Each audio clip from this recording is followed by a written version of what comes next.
Greetings, YouTube, and welcome to a discussion about the new June side quest event that is set to start this week. Welcome to the island of Dr. MODOK. Now, I gotta tell you, somebody asked me, Prof, how do you feel about MODOK's lab?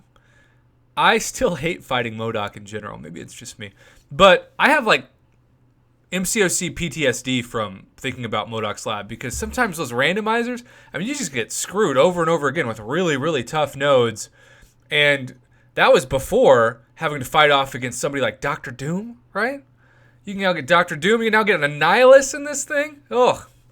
I get nervous just thinking about it. And of course, you still have everybody's favorites like Korg. So the question's always, is it worth it? And sometimes it's not. Sometimes if you have to use a bunch of revives to get past it, no thanks. But in the meantime, we have this information. So let's go through it together and see if we think it's worth it. Ever since MODOK established his hotel, he's been working tirelessly on his experimental champions, but the hotel is no place for his creations to live, so he's been sending them off to a secret, secluded island to run free. Now the time has come for MODOK to harvest the fruits of his labor. Sounds like MODOK's been getting busy if he's harvesting fruits of his labor. And it's up to the summoner to drop in and collect some samples for MODOK to study. So you got to collect samples and you got to get those gold coins. So every day you'll receive a sample collector from a special login calendar and use them to enter the island of Dr. MODOK quest. Choose one of 6 class-related paths, each with 6 fights plus the boss. Complete the quest to earn crystal shards, gold, and special gold coins that can be spent in the MODOK Hotel store, which we do believe is similar to the Squirrel Girl store. The Nutty store, remember that? These quests feature no energy costs, so that's a great thing. And you can use multiple sample collectors to enter it as many times as you want, though you only get 1 per day. This means that you can do all quests for the month in 1 day, as long as you log in and collect the sample collector every day. So you can save up and do it all in 1 day. That'd be a long day. Like past lab events, each of the fights will draw a pool of 1 to 3 randomized buffs based on the difficulty. So at least 3 is not like 5, you know? You can use a buff randomizer item available in the store to change the set of buffs. Now, we used to get free randomizers every day as well. So hopefully that's still the case and we don't just have to buy them, particularly for those of you who are gold depleted. If there's a particular buff that you think could be trouble, you can use a brand new buff deleter to remove it. But don't be too hasty to remove a buff. Buff deleters can only be purchased for gold coins in the MODOK Hotel store. Well, that's some BS. I don't want to waste my gold coins on buff removers or deleters. Dang it. Remember to update the final version before 4 o'clock p.m. on June 2nd. Yeah, you got to update the game, y'all. For each quest completion, you will earn, so each day, 60 gold coins, 50 6-star hero crystals. Can I just say, I think it's time we get at least 100 6-star hero crystal shards from Epic. That's 10 days worth to still get 1,000. Why are 6-star shards still in such a rare demand when there's so many trash champs in the 6-star crystal? 6,000 gold, which is really not that much, and 2 randomizers. So they do give you 2 back, which is nice. That's been consistent with past similar events. And then Master, you get 30 gold coins, some 5-star shards, 4-star shards, 2,000 less gold, and then Heroic and Normal. Okay, Dr. MODOK challenges you to use certain classes on certain days, win fights with a specific champion on the day to earn bonus points, and earn even more points by using the class of the day in the Island of Dr. MODOK quest. There won't be any rank rewards, but you'll earn more gold coins to spend in the Hotel MODOK store by completing the milestones. So 13 special objectives will appear at random times throughout the month. These contracts by finding and defeating the champions listed on the special objectives and collect even more gold coins as a reward. These could appear at any time. So thank God for stuff like the line and Discord info, right?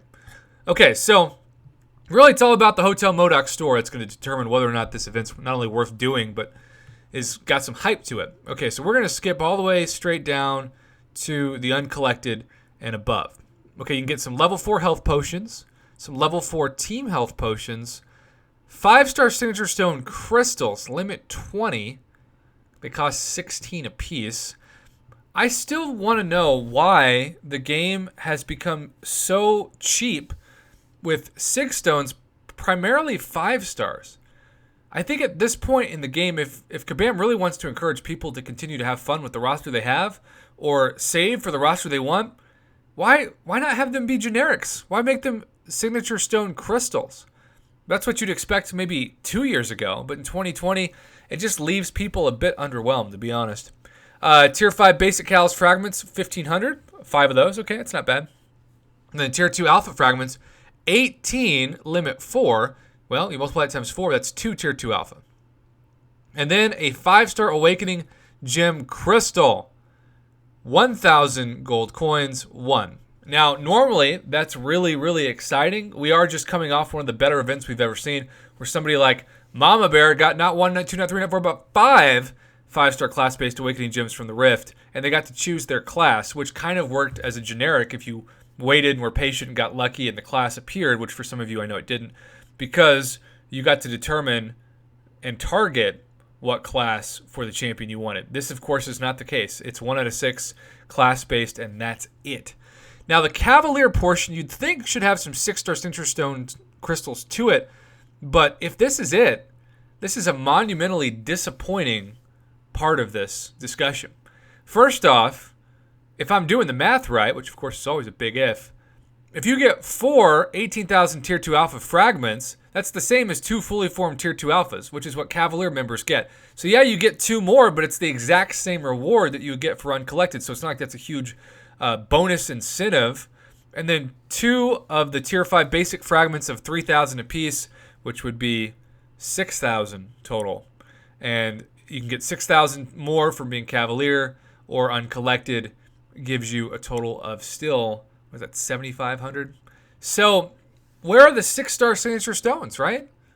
Where are the chances? Why not even have just one huge gold coin cost to have some Tier 5 class catalyst fragment crystals? This is the place to put them, but they're just too unwilling to move those into side quests without charging hundreds of dollars for them, and it's to their own detriment, especially the marketing team, that they continue to price gouge these items in 2020, where we still have a pandemic, we've got riots going on in America, we're just trying to have some semblance of positivity, and this event is not going to give them to us in the ways that I think the community needs, especially because some of these fights are going to be total BS. Okay, remember this event starts on June 3rd. I'm sure the comments are not going to be as excited as even last month. Kind of disappointed, no shards in the store. Yeah, that's the other thing. Where are the 5-star shards? Where are the 6-star shards in the actual store? Why can't you purchase those? So I'm really underwhelmed with the actual store part of this. I think Kabam could have done way more. I mean, shouldn't you get like a 5-star champion at the end of this?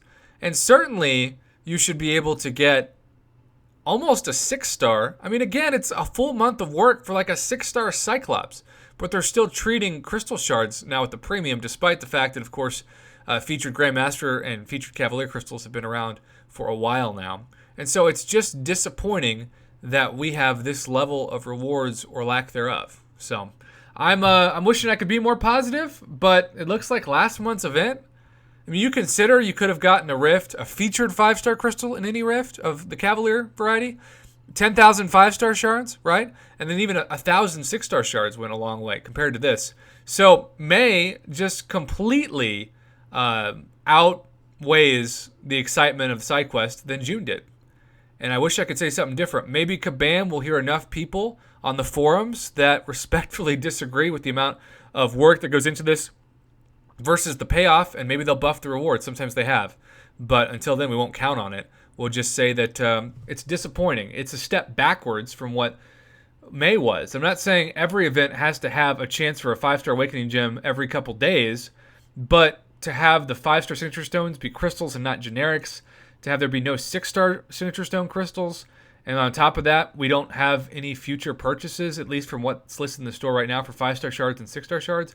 I mean, we can buy 3-star hero crystals and 4-star hero crystal shards up here in the Challenger section, but then when you go down, where are the 4-star shards for Proven? Where are the 5-star shards for Uncollected? And where are the 6-star shards for Cavalier? It just doesn't make any sense. And I want to help you out, Kabam. I want to promote this. I want to be excited about this. I'm going to play this every day. But I just feel a bit underwhelmed. It's like they kind of just threw some stuff on a wall and called it a day. And that's never going to get the community base excited, especially after coming off of one of the best events you've ever done on Side Quest, the events of the Rifts of May. Well, there you have it, YouTube. I'd love to hear your thoughts on this below. Thanks for watching.